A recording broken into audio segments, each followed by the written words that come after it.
Hiya, this is Coach Tony Morgan, and today's ball what we're looking at is a Ferroli Domicompact B. We've been called out to this boiler today that the customer's saying the hot water's working but the heating's not. So I've got Isaac with me, he's doing his boiler repair training, and as I said, the hot water's working, Isaac, so the heating side is a problem. So if you look more closely, we're going to look at the timer to see if it's calling for heat first. That's what first thing I'm going to do. Now if you look a bit more closely, this timer button there, that's 1, that means constant, autos automatically, and zeros off. Yeah. If you look at the other setting, can you see it's set to the timer? It should be in the auto position, because when it's set at the clock, this second one here, that's where you're going to set it.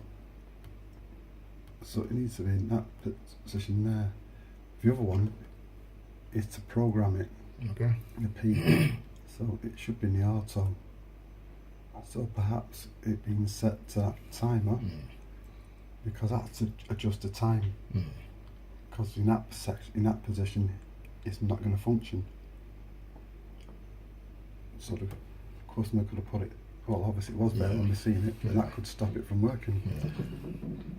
So what we're doing, this is an override button. Let's press that.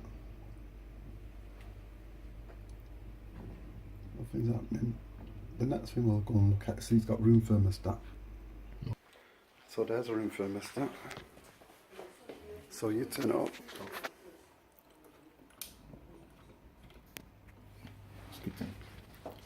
We heard some activation over here. So, remember when I came in at property and asked the property tenant how long to live there? What did he say? He said 3 months. So it's new? The weather's been hot? As I said, that was set in the wrong position. It's now firing up. So that's what the problem was. Something as simple as that.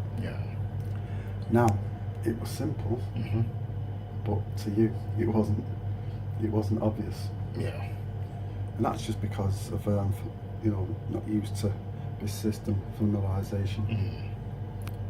So now you know, on this type of timer, when you see that, can you see the auto position? On the timer side, that's on the right hand side, it should be in the middle. I'm going to put it to the left where the timer is, the symbol, that's the programming. And the other side is to program the on off times. So that's probably what's happened. We've just got a bit of a problem. We thought it was working good, but it's started overheating. So I've turned it back off on the timer here. I'm going to put it back on.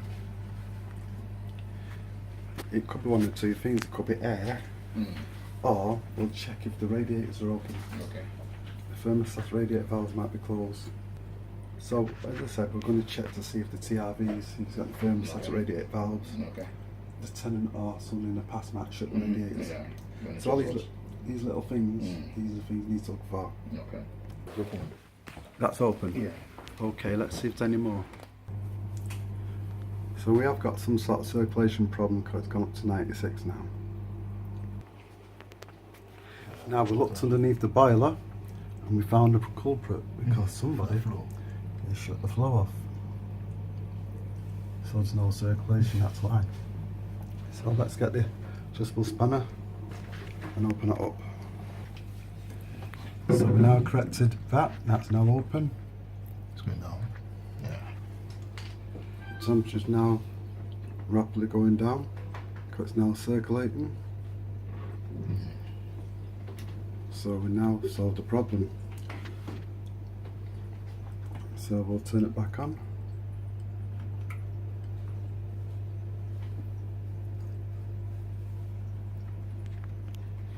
And it'll fire up in a minute. So it's now fire back up.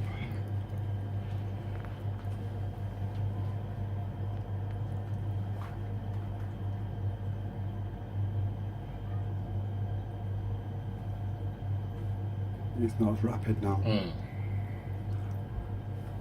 That went up to 80 real quick. So what you can do, if you feel the pipes, make sure, feel the flow. You can feel them both, you'll know which is hot. That's the two. Yeah, this one. That's the flow. And the other one will be the return. The flows out. Okay, yeah, that's staying stable, the temperature, look, it's at 42 now. So that's better now. So, yes, that's definitely going to be the end of the video. Just shows you that you think you got it right, and all of a sudden, bang, it goes wrong. Yeah. Okay guys, that's it from us, so we'll see you on the next video.